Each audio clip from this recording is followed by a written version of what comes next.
আল্লাহ তাআলা কোনো সম্প্রদায়কে যখন ভালোবাসেন, পছন্দ করেন, তাদেরকে পরীক্ষায় ফেলেন, তাদেরকে আল্লাহ তাআলা পরীক্ষা নেন।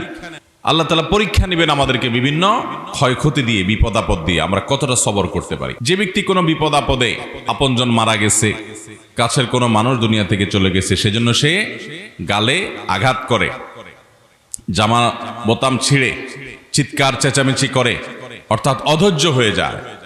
দুনিয়া থেকে সবাইকে যেতে হবে, দুনিয়াতে বিপদ আপদ মানুষের আসবে। যত নবী রাসূলগণ এসেছেন সবার জীবনে এসেছে, অতএব আমাদের জীবনও আসবে। বরং নবী করিম সাল্লাল্লাহু আলাইহি ওয়াসাল্লামের হাদিস থেকে আমরা জানতে পারি, তিনি বলেছেন যে আল্লাহ তাআলা যখন কোনো সম্প্রদায়কে পছন্দ করেন, ভালোবাসেন, ইন্নাল্লাহা ইযা আহাব্বা কওমান ইবতালাহুম, আল্লাহ তাআলা কোনো সম্প্রদায়কে যখন ভালোবাসেন, পছন্দ করেন, তাদেরকে পরীক্ষায় ফেলেন, তাদেরকে আল্লাহ তাআলা পরীক্ষা নেন। অতএব বিপদ আপদ এগুলো মানুষের জীবনের অংশ। আল্লাহ কোরআনেও বলেছেন, ওয়ালা নাবলুওয়ান্নাকুম বিশাইইম মিনাল খাউফ ওয়াল জু' ওয়া নাকসিম মিনাল আমওয়াল ওয়াল আনফুসি ওয়াস সামারাত ওয়া বাশশিরিস সাবিরিন।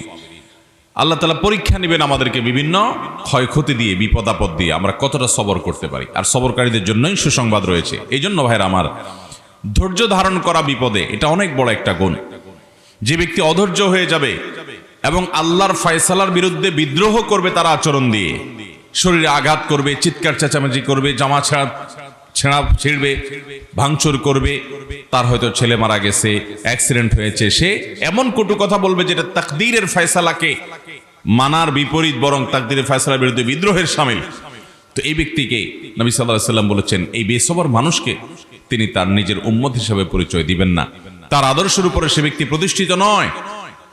এই জন্য নবী সাল্লাল্লাহু আলাইহি ওয়াসাল্লাম বলেছেন, বুখারী এবং মুসলিমে বর্ণিত হাদিসে, লাইসা মিন্না মান দারাবাল খুদুদ, যে ব্যক্তি গালে আঘাত করে, নিজের শরীরে নিজে আঘাত করে, কোনো বিপদের কারণে, কারো মৃত্যুর কারণে মন খারাপ করে, ওয়াশাক্কাল জুয়ুব, অথবা জামা কাপড় ছিঁড়ে, আও দাওয়া বিদাওয়াল জাহিলিয়া, অথবা যে ব্যক্তির মধ্যে একটা বদগুণ আছে, জাহেলি যুগের ডাক দেয়।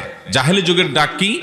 নিজের দল, নিজের গ্রুপ, নিজের বলয়, এটার ভিত্তিতে তার ওয়ালা বারা প্রতিষ্ঠিত হয়। সে ভালোবাসে দলের জন্য, সে ভালোবাসে তার গোত্রের জন্য, সে ভালোবাসে তার অঞ্চলের জন্য, ভাষার জন্য, আবার বিদ্বেষ করে এটার ভিত্তিতে। অথচ ইমানদারের ভালোবাসা হবে আল্লাহর খাতিরে, ইমানদারের বিদ্বেষ হবে আল্লাহর খাতিরে। কেউ অন্যের দলের হতে পারে, অন্য দেশের হতে পারে, অন্য অঞ্চলের হতে পারে, অন্য গ্রুপের হতে পারে, কিন্তু তার ব্যক্তিগত আমল, কর্ম, চিন্তা, বিশ্বাস, সেটার উপর ভিত্তি করে তাকে ভালোবাসবে। সেটা না বেশে এরকম বিভিন্ন দলীয়, গোত্রীয়, গোষ্ঠীগত, অঞ্চলগত, ভাষাগত কারণে মানুষ মানুষকে ভালোবাসবে এবং সেই কারণে বিদ্বেষ করবে এবং ওইটার দিকে আহ্বান করবে যে আসো আমার এই ইজম, এই মতবাদ তুমি নাও। এটাকে নবী সাল্লাল্লাহু আলাইহি ওয়াসাল্লাম জাহেলিয়াত বলেছেন। এই জাহেলিয়াতের দিকে যে আহ্বান করবে, তার সম্পর্কে নবী সাল্লাল্লাহু আলাইহি ওয়াসাল্লাম বলেছেন, সে আমার উম্মত না।